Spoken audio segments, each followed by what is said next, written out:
Notre objectif réellement, c'est de contribuer à la transformation socio-économique du continent africain. Et comme je le disais tout à l'heure lors de mon introduction, ce que l'on entend par transformation socio-économique, c'est un changement structurel dans l'Afrique subsaharienne, un changement multidimensionnel qui impacte tous les pans de l'économie, mais également des couches sociales. C'est pourquoi vous verrez aujourd'hui qu'avec la conférence Forel Entrepreneur, nous avons volontairement choisi de mettre en avant le parcours de femmes entrepreneurs qui évoluent dans 7 secteurs clés de l'économie du Sénégal. Et pourquoi nous avons cette approche-là? C'est parce que nous croyons que les enjeux auxquels sont confrontées les femmes entrepreneurs et de manière plus générale les entrepreneurs, parce que l'entrepreneuriat n'est pas uniquement féminin, mais dans le cadre de cette conférence, nous nous focalisons sur l'entrepreneuriat féminin. Nous croyons que ces enjeux sont communs à toutes les femmes, quels que soient les secteurs dans lesquels elles évoluent.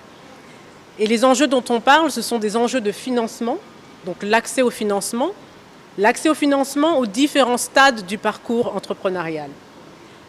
Nous croyons également que ces enjeux sont des enjeux de renforcement des capacités. Et lorsque l'on parle de renforcement des capacités, on souhaite toucher à tous les aspects, à savoir les capacités techniques, mais également les capacités sociales, c'est-à-dire quel est l'environnement social dans lequel ces femmes évoluent, quels sont les supports auxquels elles ont accès, que ce soit au niveau de leur famille, que ce soit au niveau des réseaux, dans lesquels elles puissent également trouver un certain réconfort, mais également une certaine expertise qui peut être partagée par d'autres femmes qui suivent le même parcours.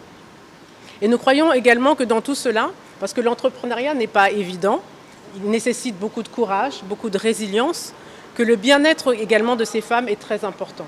Garder cet équilibre. Et pourquoi nous nous focalisons sur ce segment en particulier? Parce qu'au terme de recherches assez intenses, on a pu constater que ce que l'on appelle en anglais le missing middle, il y a un focus assez particulier qui est fait sur les PME qui sont au démarrage, les start-up. Il y a un focus également très important qui est fait au niveau des PME qui sont déjà à un stade de maturité très avancé. Et on trouve différents acteurs en fonction de ce stade de développement.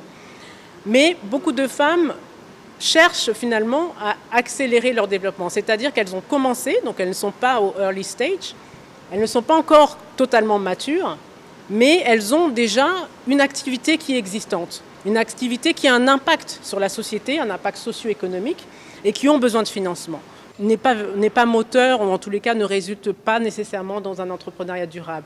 Donc pour nous, c'est important d'accompagner ces entrepreneurs d'un point de vue technique, en termes de formation, dans la gestion de leur entreprise. Et nous avons également dans le panel aujourd'hui des organisations et des représentants de différentes sociétés qui fournissent de la formation, que ce soit en termes de comptabilité, que ce soit en termes de définition d'un business plan, ou bien encore sur des aspects organisationnels ou de développement marketing, etc. Parce que ces composantes vont vraiment de pair. Et comme je disais tout à l'heure, le bien-être est une autre dimension qu'il ne faut certainement pas négliger.